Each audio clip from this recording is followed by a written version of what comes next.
Coming up on Mountain News at 5:30, the U.S. is vowing more action against Iranian-backed militias. And Republican presidential candidate Nikki Haley ramps up her attacks on former President Donald Trump ahead of the South Carolina primary. Plus, high pressure brings more sunny weather in the short term, but rain chances are looming later this week. Those details coming up as Mountain News at 5:30 starts now. Dedicated to Southern and Eastern Kentucky, this is WYMT Mountain News at 5:30.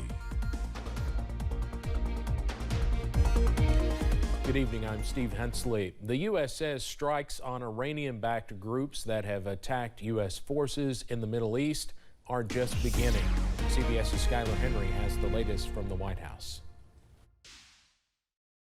A drone attack on a base in Syria used by U.S. troops killed 6 Kurdish soldiers. This is the first significant response to U.S. airstrikes on Iranian-backed militias. The U.S. and Britain have struck dozens of targets of Iranian-backed militias in Syria, Iraq, and Yemen since a drone attack killed 3 U.S. service members last week. This is the start of our response, and there will be additional actions taken to hold the IRGC and affiliated militias accountable for their attacks on U.S. and coalition forces. President Biden says the U.S. will do whatever it takes to protect American service members in the region.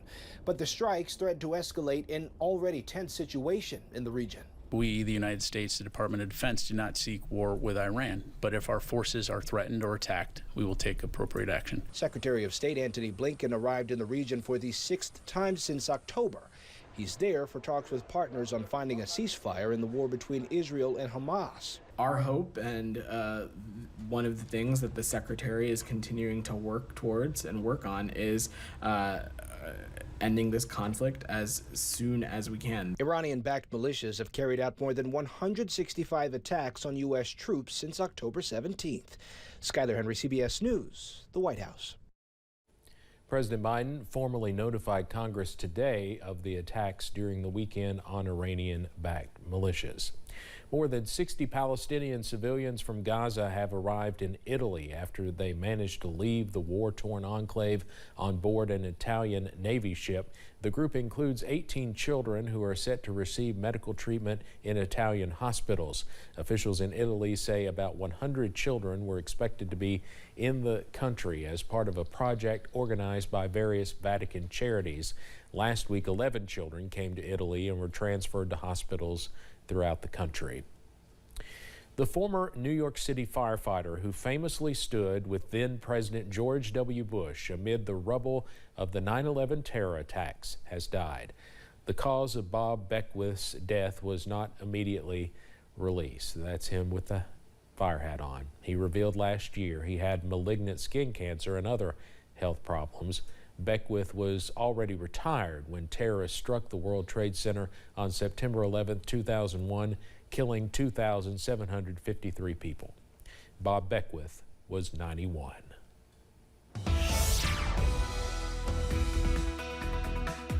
Well, we are tracking some really nice weather across the mountains to kick off the work week. Here's a live look from Buffalo Mountain in Perry County. Nothing but blue sky and sunshine back in the distance. That current temperature also mild, up to 55 degrees in Perry County, 62 in Manchester, 61 for Harlan, 60 for London, also Middlesboro. We should be in the upper 40s, so we are well above average on this Monday evening. Up on first alert pinpoint Doppler, not a drop as that dry and sunny weather continues into this evening, all thanks to high pressure over the nation's midsection from Nebraska into Kansas, and that weather system will continue to drive our forecast as we go into this evening, tonight, and also for Tuesday and Wednesday. So if you have those plans to fire up the grill this evening, some really nice weather is on the way. Once the sun sets, those temperatures are chilly. We're back in the middle to lower 40s, and we wake up in the upper 20s and lower 30s by Tuesday. But a copy and paste forecast is on the way by Tuesday and Wednesday. We stay dry once again under some more sunshine. Those temperatures also mild, but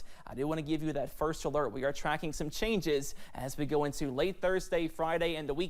All those details coming up in just a little bit. Steve? Cameron, thank you. GOP presidential candidate Nikki Haley is getting more vocal in her attacks on former President Donald Trump. She says he's too old, too confused, too chaotic, and too tantrum prone to be president. She even made an appearance on Saturday Night Live this weekend, taking digs at her former boss. CNN's Julia Benbrook has the latest on her fight to stay in the race for the White House. Former President Donald Trump doesn't stray away from criticizing his challengers. Who the hell was the imposter that went up on the stage? And when I watched her in the fancy dress, that probably wasn't so fancy. His last Republican opponent standing, former UN Ambassador Nikki Haley, has long avoided taking Trump head on. But in recent weeks, she's been turning up the heat. He's made it chaotic. He's made it self-absorbed.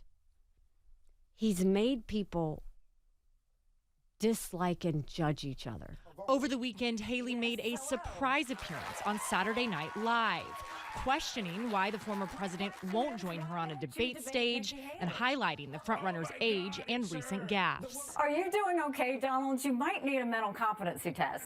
This comes as both candidates campaign in Haley's home state of South Carolina. While she faces calls to drop out of the race, Trump faces an array of legal issues. They want me to get out of the race because he's got to raise money for his legal fees. Recent polls have shown that Trump still holds a commanding lead in South Carolina. Reporting in Washington, I'm Julia Benbrook. Today, former President Trump urged the U.S. Supreme Court to keep his name on Colorado's ballot. It's the final written argument he's expected to make before the justices hear oral arguments in the case Thursday. Trump claims his challengers are pursuing an anti-democratic legal case against him. The Colorado Supreme Court removed Trump from the state's ballot in December. A poll finds a majority of Americans want a verdict on federal charges against Donald Trump before November's election. Trump currently faces 4 separate criminal indictments related to his reported efforts to overturn the 2020 presidential election results. A CNN poll conducted by SSRS found about 48% of Americans say it is essential a verdict on federal charges is reached before the election. Another 16% say they would prefer to see one. A GOP source says the House will vote on its impeachment resolution against Homeland Security Secretary Alejandro Mayorkas tomorrow. The House Homeland Security Committee advanced their impeachment resolution last week. Republicans on the committee claim Mayorkas has committed high crimes and misdemeanors for his handling of the southern border. Democrats on the committee argue the evidence does not reach that high bar. GOP Representative Victoria Spartz has announced she intends to run for re-election. This comes after the Indiana Congresswoman decided last year to retire from Congress to spend more time with her family. On her change of heart, Spartz cited what she called failed leadership in Washington, D.C. on important issues that she's worked hard on. The Ukrainian-born American citizen has been a leading Republican voice for a strong U.S. response to Russia's invasion of Ukraine. Meta's oversight board ruled a manipulated video on Facebook of President Biden can remain online. The video posted last spring was edited to make it seem as if he touched his adult granddaughter repeatedly and inappropriately. The board said the video does not violate Meta's manipulated media policy because of a problematic loophole. The policy only applies to video that has been altered by AI and makes it appear as if a person said something they did not. Outsiders looking to reform Harvard University failed to get on to the ballot for this spring's election for the school's Board of Overseers. The writing candidates, backed by billionaires Bill Ackman and Mark Zuckerberg, did not get enough signatures to qualify. Some candidates claimed Harvard created obstacles that suppressed the vote, a charge the university denies. The iconic image of the big yellow school bus is a classic piece of Americana that may be on its way out. The Washington Post reports that for the first time in history, most students in the U.S. travel to school in a private vehicle, replacing the bus in the pickup line.